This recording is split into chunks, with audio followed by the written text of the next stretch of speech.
A very good evening, ladies and gentlemen. Welcome once again back to Jamlock. As for the Ugandans, this is now day 7 of their advent into Kenya. Today is some kind of rest day for the bigger boys like Ian, like Ishmael, like Ibra.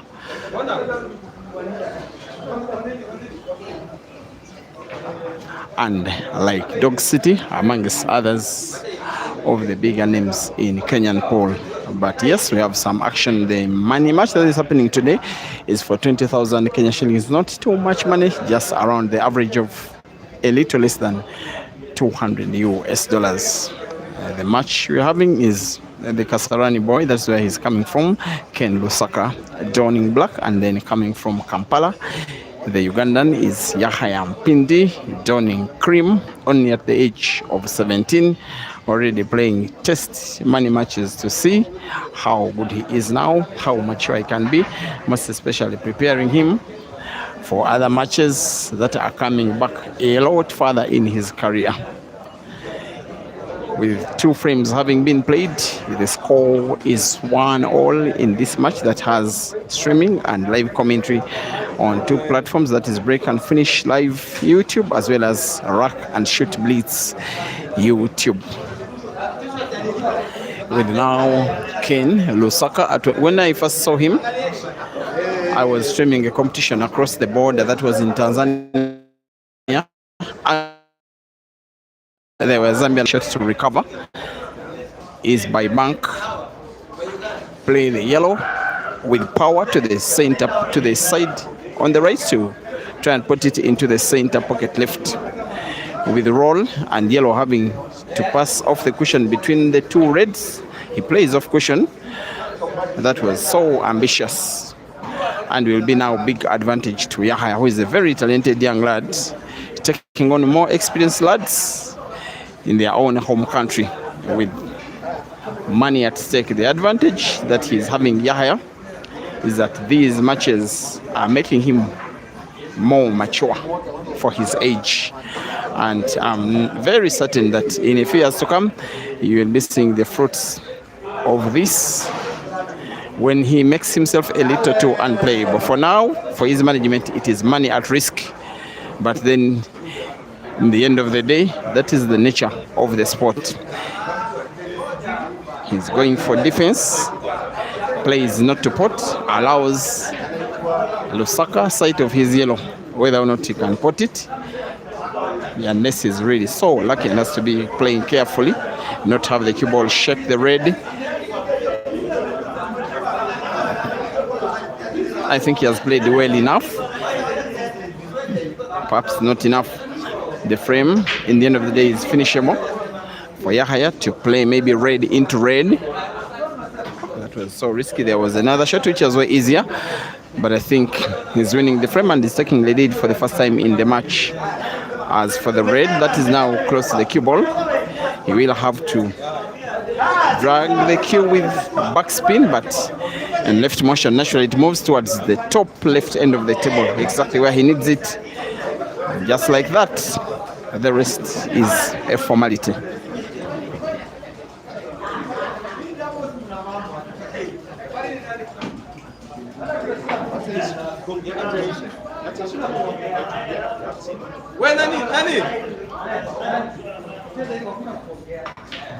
Yahaya 2 and LUSAKA 1.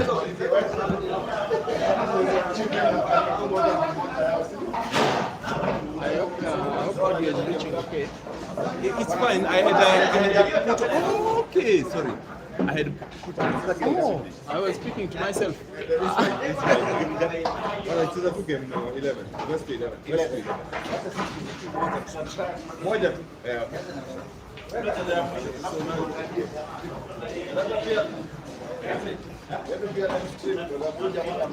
Made next, so thank you for watching.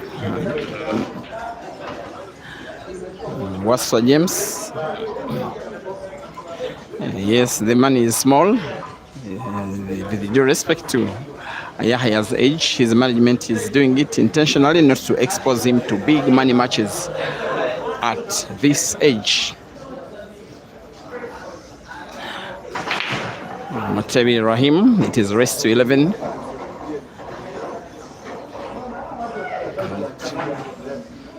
Awasa James, thank you for watching as well. Teacher Washi is asking when the game for Ibra is. You are perhaps referring to Ibra Sejemba.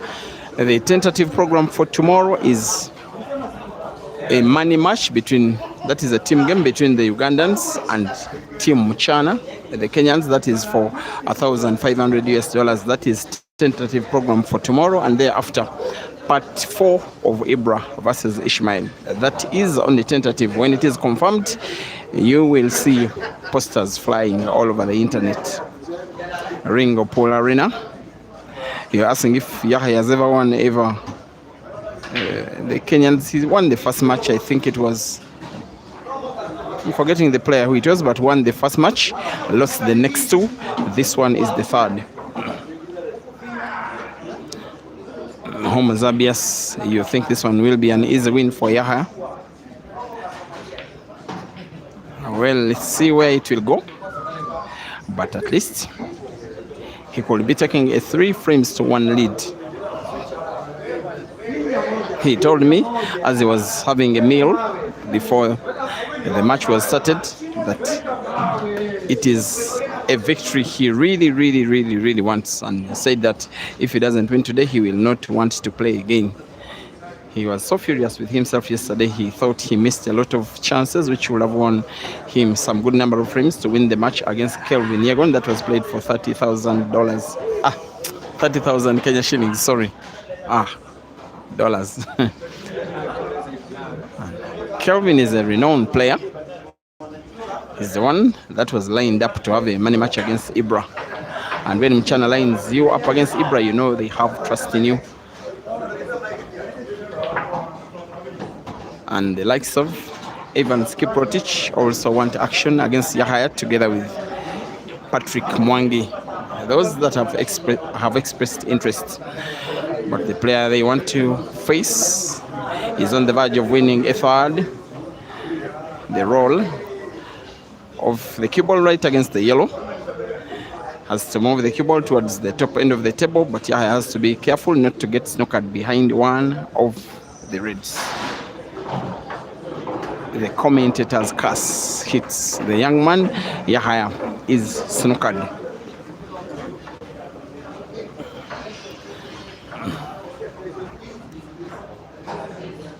Likely he'll want to find black off the left cushion.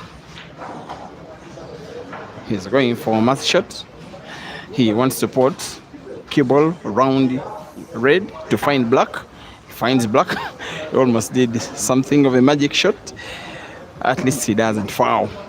But a big chance for LUSAKA to take the frame away.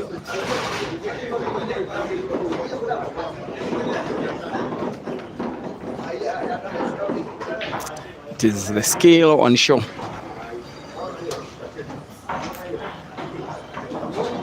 Oops, Ken came close to putting the cue ball as well, but she'll be seeing this one off. Maybe the red, which is near the center pocket on the right, could give him a little bit of trouble, and nonetheless it is finishable.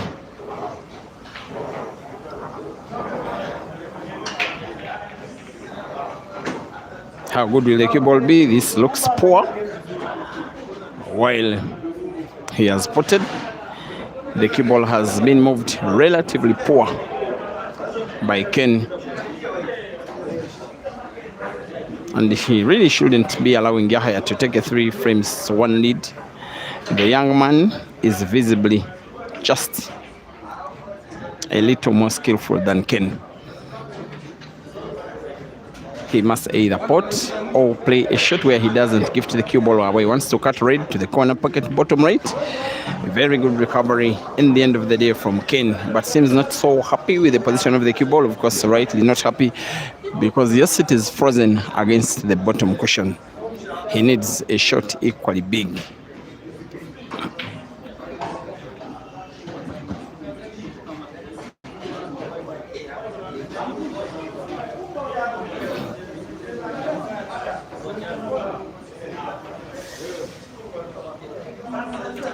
Here he is, as though he may want to bank, goes for the bank, plays the cue ball into the side pocket, which is a foul. In the end of the day, Yahaya will probably be getting what belonged to him in the first place. As for a free shot, he's nominating to have the cue ball slide off Ken's yellow, move the cue ball towards the bottom end of the table on the right, because he wants to put black to the corner pocket, bottom left, just like that. The rest is a formality. With now 4 frames played, it's Yahya 3 and Ken 1.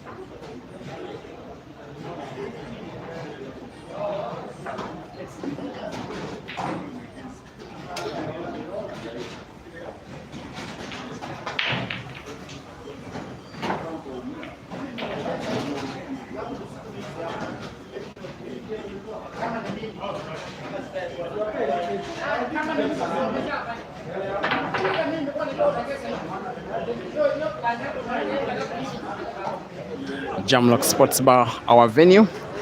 A match between Yahaya and Ken. The event. 3 frames to 1. The score. Racing to 11 for 20,000 Kenya shillings. With Ken now playing the reds and closing the table.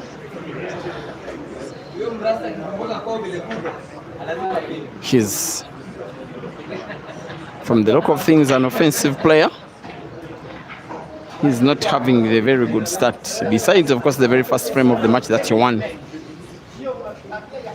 In the following 2, there was one that he lost with a little bit of cheekishness. You can see he's a little bit suspect in his pattern. He gets to play a ball which needs a little too sophisticated cue ball manipulation and fails to pot. The young man responds by potting with a bank. Another yellow, potable to the same side pocket on the right. He may have to move the cue ball towards the top right end of the table. into another yellow. It was just unfortunate even after playing the yellow into space. It's positioned right behind the black. Its movement to either of the corner pockets, top left or right, is blocked by the black. Now wants to play it perhaps into the side pocket on the right, maybe. He goes for safety. I'm not so certain it is safe enough. In the end of the day, perhaps he wanted to ensure that Ken doesn't pot, at least with any kind of ease, leaving the cue ball as thin as possible for Ken. David Njani progressing to the third round in the preliminaries as Ken fouls, as yet another chance presents itself for Yahaya to win yet another frame.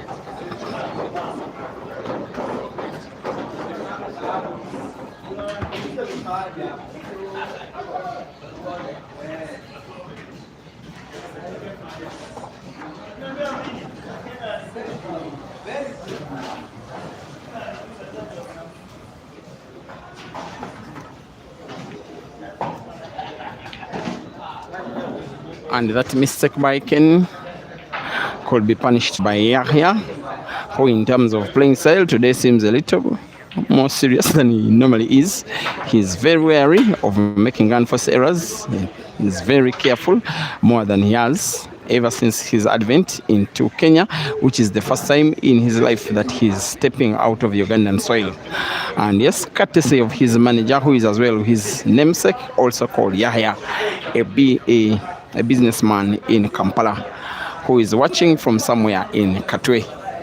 As Yahaya misses, Ken gets another chance to win a second frame out of 6.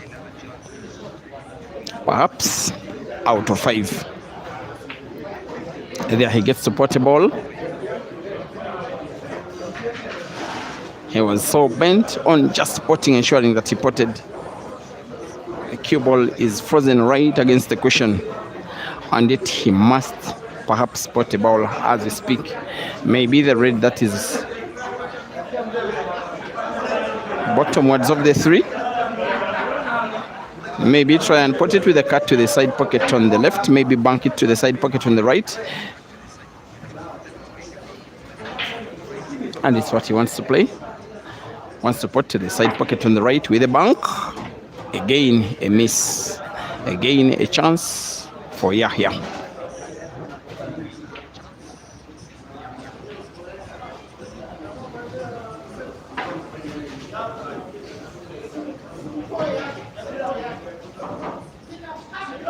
Here he comes.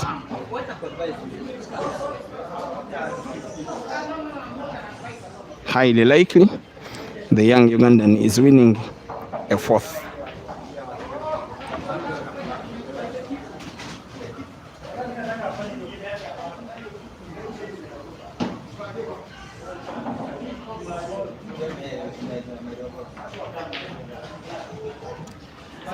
Frame number 5 goes the way of the Ugandan, just like 3 of the last 4. It is Kenneth LUSAKA 1 and Yahaya MPINDI 4.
Just in case you're only now joining the stream, dear viewers, it is a money match with not so much at stake for just 20,000 Kenya shillings, which is a little under 200 US dollars. The race is 11 between the Ugandan young man Yahaya donning white and Kenya's Kenneth LUSAKA donning all black. With 6 frames having been played, the Ugandan leads by 4 frames to 2 and looks to be set to win what will be a 5th, to try and win his 2nd match of the 4 he is playing ever since his step over foot into Kenyan soil, which is now in its 7th day. Now the two are taking advantage of the fact that there are no money matches between the bigger boys today to perhaps take the limelight away, to have their shine, also to display their skill to the African fan base that is ever growing, as much as the frames being won by Yahaya in number could be ever growing, as he could be winning one now, as long as he doesn't get himself snookered. He pots. Cue ball for the black couldn't have been played any better The increase of the lead is in order, as one of the best frames finished by Yahaya is now done. It is Yahaya 5 and Ken LUSAKA 2.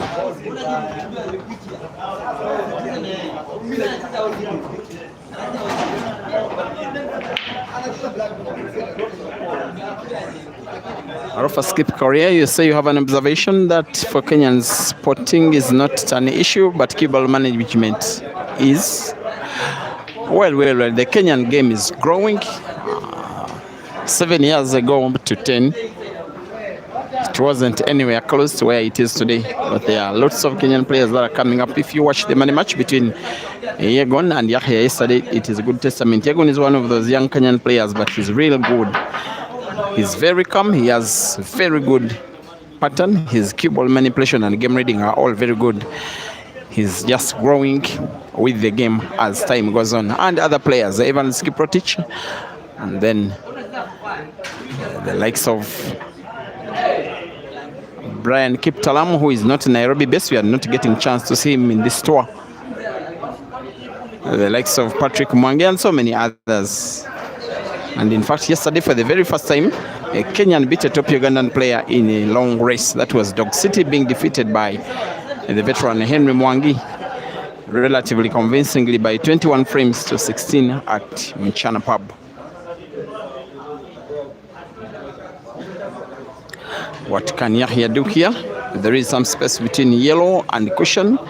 He is not on target. And the chance goes back again to LUSAKA.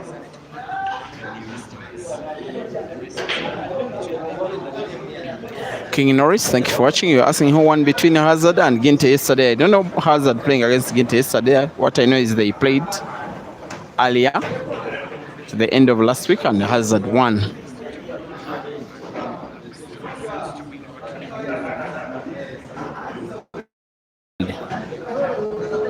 Yahaya 5. A race to 11 for 20,000 Kenya shillings. The little problem for LUSAKA, you get a feeling, are the two yellows that have a red in between them near the corner pocket bottom right. Most especially the one that is the leftward of the two. The other yellows portable with relative ease. And it's just 3 of them they are on the table. The tempting shot, in my opinion, is pot yellow close to the cue ball to the corner pocket bottom left and play the cue ball into the yellow that is touching the red near the corresponding corner pocket. He goes for connection, yellow into yellow, and pots. That will be okay. Still has an issue of the yellow that is just behind the red. That's the reason why he's playing not to pot, and rightly so.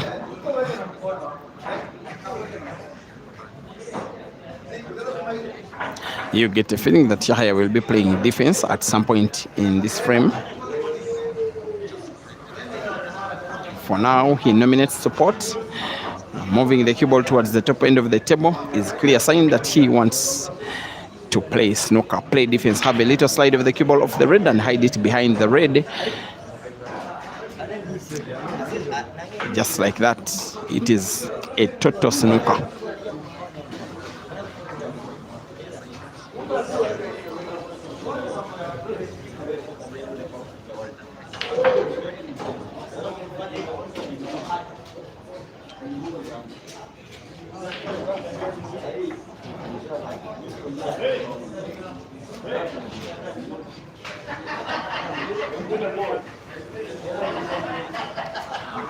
And Ken looking for angle off the jaw.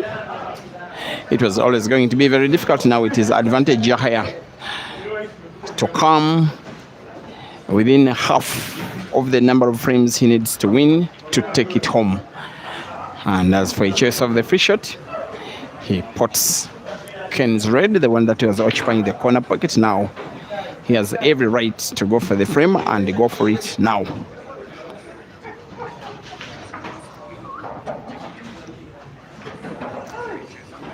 He's starting to enjoy the match. also starting to enjoy the tour. Even the look on his face is of someone that knows that they are probably heading for victory, but it's not yet done. It is only him on 5 and needing to win 6 more. Clearly this could be one of the 6.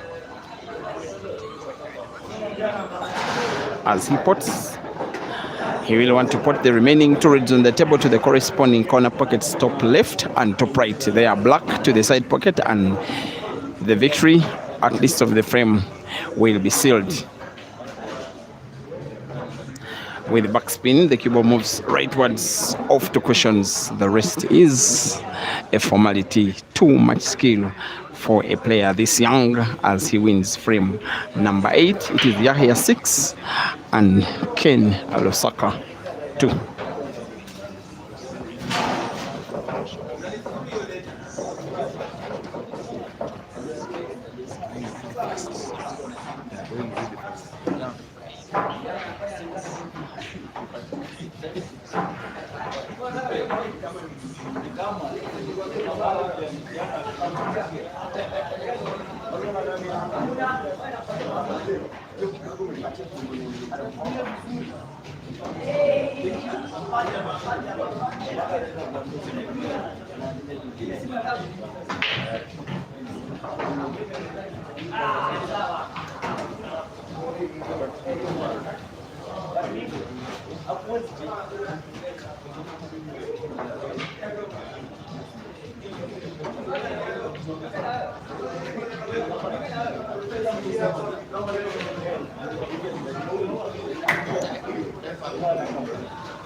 There has been a scratch in frame number 9.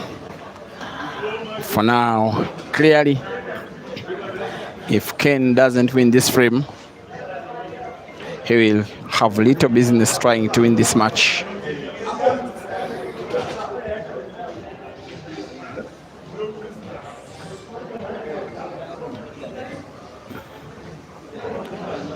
There is expectation of a money match, a team game tomorrow between the Kenyans and the team from their western border, and then a money match between Ishmael and Ibra, but all that is still pending confirmation. Today, Ishmael decided to take a break.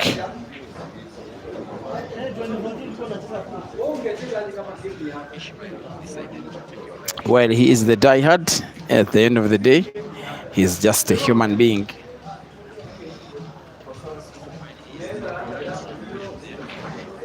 Those long races can mean to be draining. By the time someone completes a race to 21, actually, they may have walked at least and I'm saying at least 3 kilometers. Those little footsteps around the table as they play for 6 hours. If you put that distance on the road, it is a lot of walking distance and can be really, really draining. Now, Ken has drained himself again, has not finished the frame. Yahaya is having a little bit of suspect position of the cue ball. That was wrong. He had a safer shot to play. The red that he has not played first, he had the cue ball where he could put it to the corner pocket at the bottom right. In what was the safer shot of the two, he nominated to go for a shot more difficult, and he's getting himself snookered and is guilty as charged. While he finds the red, he's granting LUSAKA chance to play, chance to win the frame, chance to win a third.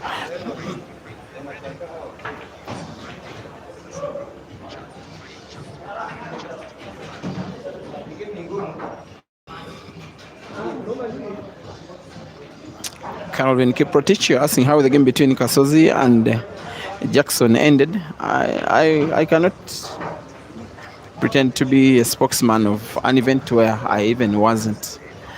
But the media man, Samson Kiboga, did post that it was 20 frames to 19 with Jackson leading, and then the chaos of the fans led to the end of the match. I don't even know what happened to the money. That is all I know. I don't know if there was a winner. It's just that. Ken LUSAKA will clearly be winning a third here before the 10th. Black to the side pocket on the left will give him his third out of 9. Has to be careful for the fact that cue ball is frozen against the cushion. This one will be confidence boosting if he wins, and yes, he does. It is Kenneth now 3 and Yahaya 6.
It is once again 6 frames to 3. This one is the 10th, and it is coming us close. It is bringing us close to halfway through the match. But already the Ugandan is to gain more experience and composure, which is the major reason for him being added to the traveling squad of the Ugandans anyway. Yahaya will be putting red to the side pocket on the right, and cue in the left. Cue ball is natural for black to the corner pocket top right of the screen. This time round, responding to a clearance by Ken for Yahaya with another clearance himself with an apple, and wins the frame. It is Yahaya now 7 and Ken LUSAKA 3.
The Ugandan is enjoying himself. It is clear, not just in the way he plays, but also his body language after taking the lead. After also a few unforced errors from his opponent, where frames Yahaya could have been losing earlier on in the match turned into frames that he won. That normally instills confidence, but he shouldn't be arrogant. He has to be reminded that the race is not done.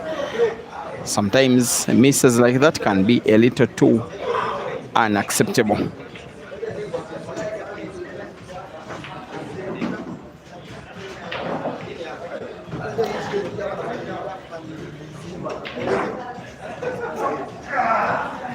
And Yahaya now remembers to flip the scoreboard in his favor.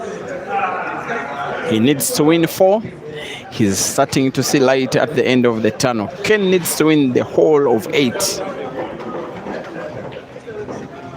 out of 11 frames, including this.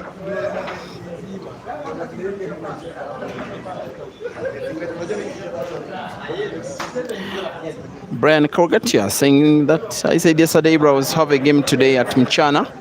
Yes, he has been open to having a game, but Ishmael requested that he can have a rest today and then resume with the Ugandans tomorrow. I just have a feeling Ishmael, although he said he doesn't need backup, he needs backup because it is him on himself. That is why there has been no action today. He's only a human being. Fatigue has set in.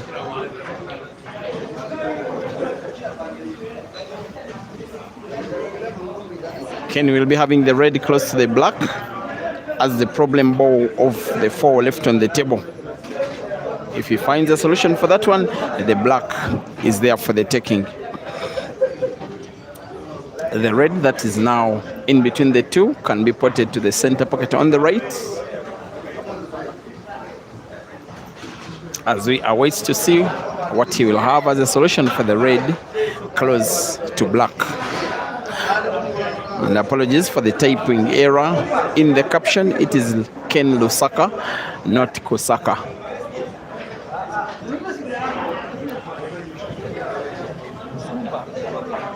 I actually thought for a long time that he's Zambian because of course he's called LUSAKA.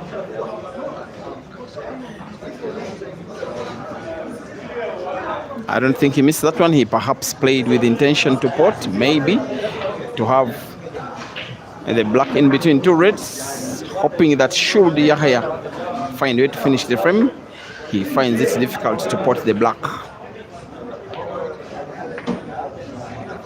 Yahaya responds by porting and with big top spin, but the cue ball is so close to one of his yellows. It could even be touching. The players seem to be in consonance that white is touching yellow. Yahaya can only play off yellow. You get a feeling he will play off yellow, then hide the cue ball in between the yellows, just like that. Ken may have sight of one of the reds. I don't think it is sight enough to do something tangible. Yahaya will inspect, and the players now agree that Ken is snookered. He can play off the cushion. This will be a situation that favors him, but somehow he has been a little too careless. He played with a lot of energy. Just play off the cushion with minimal power balance. He stood a very good chance of even snookering his opponent. Now, as I speak, the frame is poised as well in favor of Yahaya, who will want to put those 2 yellows, that is both of them, to the same side pocket on the left. He got lucky On another day, that cue ball could have gotten sunk to the side pocket on the right. But now that doesn't matter. And to compound Ken's misery, Yahaya plays the cue ball a little into the red that was close to black to create an opening for the black as well to be potted to the side pocket on the right. Once Yahaya finishes off the yellows, and the remaining yellow will be potted with backspin. A little backspin moves the cue ball close to the black. The rest is a formality. And now, with 11 frames played, it is Ken LUSAKA 4 and Ken LUSAKA 3 and Yahaya 8.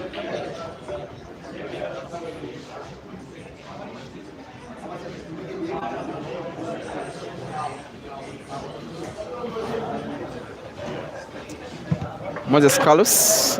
Yes, there was advertisement that Dog City and VP will be rematching tonight, but then Mchana Pool Club announced that match, the rematch between Dog City and Patrick Mwangi, shall be played instead on Friday. Tomorrow, you shall have a poster or two about action happening.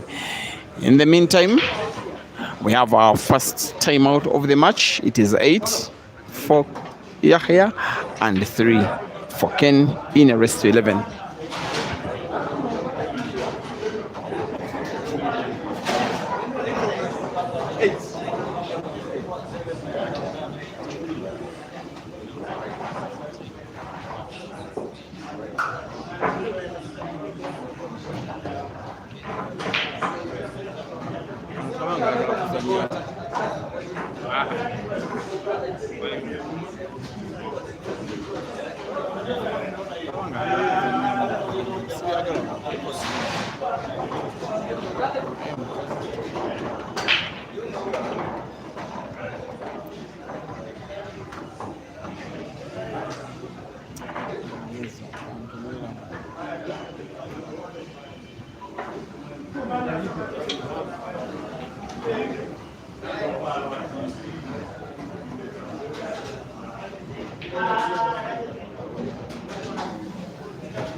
We already see they have seen you 100 times.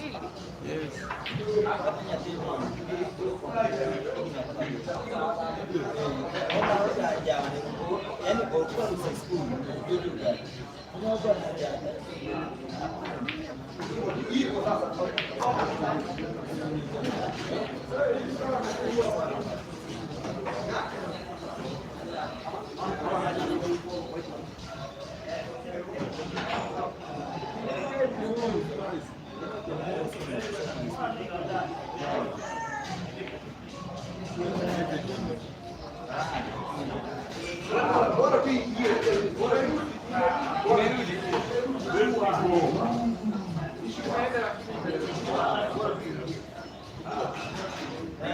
XP. Apa rembo apa? Dalam dia. Baby kan? Ini balik ni. Ini ni kau pakai isi.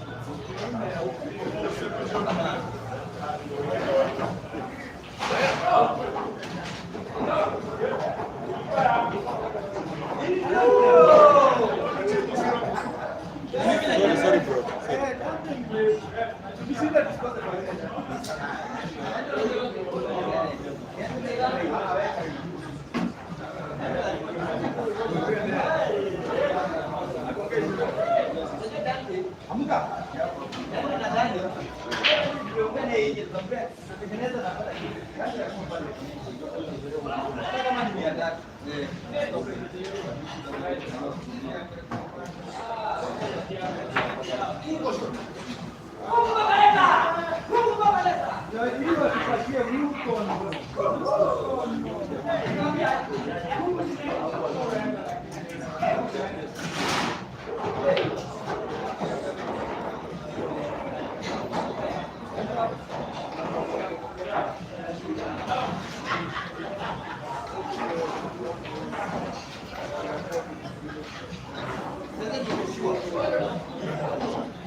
Kwanza wanyama kama mione kwa sababu huwa na hata sisi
You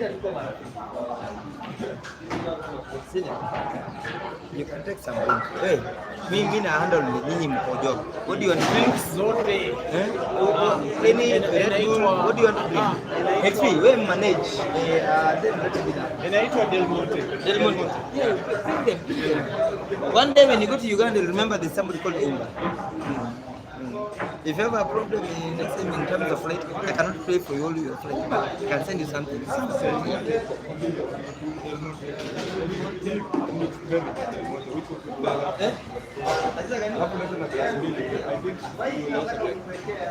Yeah. They don't have Apple. You have expert. Okay, bring mango.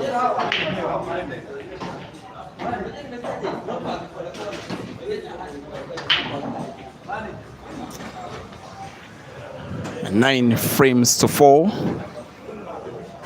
a maximum of 8 frames left, of which Yahaya now needs to win just 2, while Ken needs 7 or else succumb to the loss of 20,000 Kenya shillings. And in the meantime, there has been void breaking by Ken. He will get to break the same frame again. So this is all the action that I'm promising today. Then tomorrow we shall see bigger boys taking on each other in the team and singles event. The Mchana team versus the Ugandans will be coming at about 5 p.m. from Mchana Pub and Grill, and thereafter, pending confirmation, the rematch of action between Ibra and Ishmael for $2,000 or more. There is the break of frame number 14 by Ken, who was so careless how he lost the previous frame. The same carelessness that saw him lose a few other frames earlier in the match. He, however, the same round gets to close the table. Ken playing reds, his body language of someone that wants to go for the frame, and go for it now.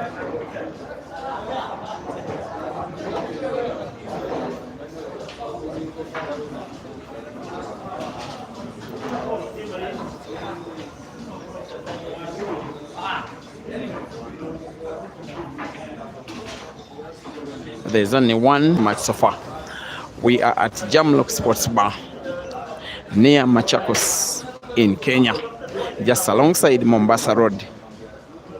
It's perhaps the main highway of East Africa from Mombasa, and then it moves all across Kenya, and then it moves all across Uganda, and then moves, I think, all across Congo. It is that big.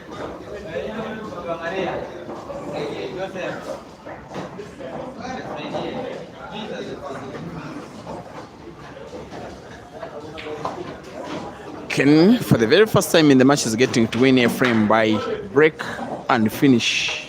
I am just hoping so, because now with the 2 reds on the table, 1 portable to the side pocket on the left, as long as he maintains power balance, which is the most important thing, he does so, and does even better than I would have imagined. The only problem he'll be having is that cue ball is a little so close to Yahaya's yellow. It does affect his bridge. That's why you see he's raising the cue ball so high. But pots, and we'll be potting as well the black to the corner pocket at the top right to record his first apple of the match. Ken versus the black for a 5th by break and finish. Live on break and finish is now LUSAKA 5 and Yahaya 9.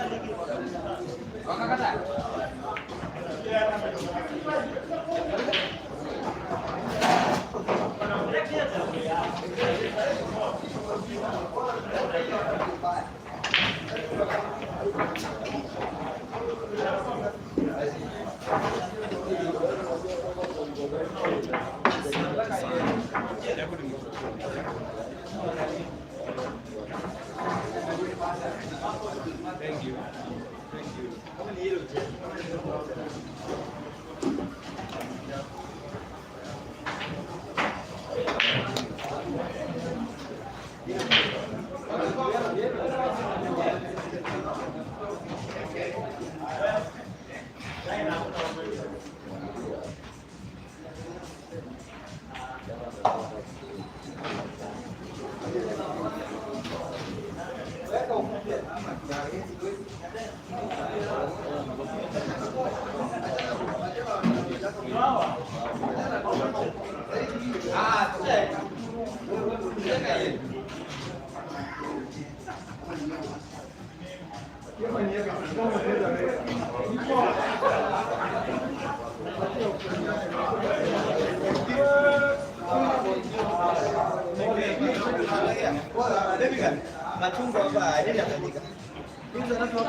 Okay, we all are aware that he is a young talent, but for the finish of frame number 15, Yahaya has been a little too exceptional.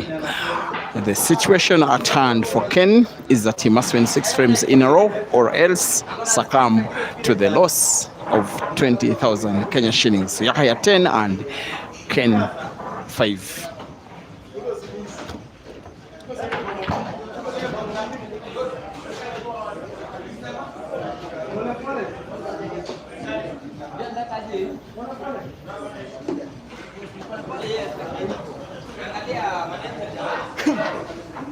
And the break is Ken's.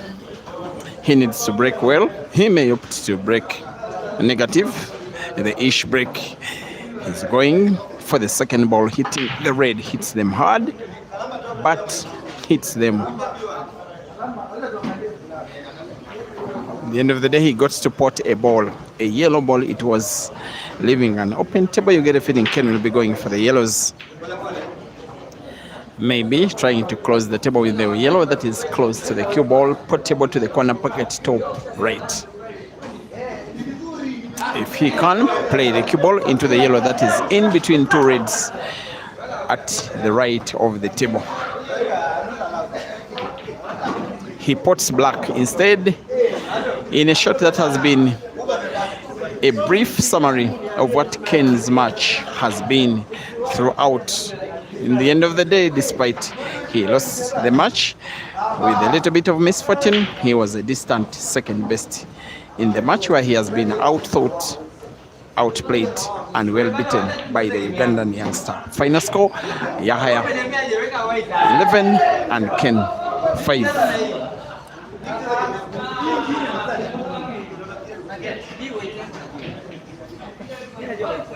I want to know the name of this whole thing. This one.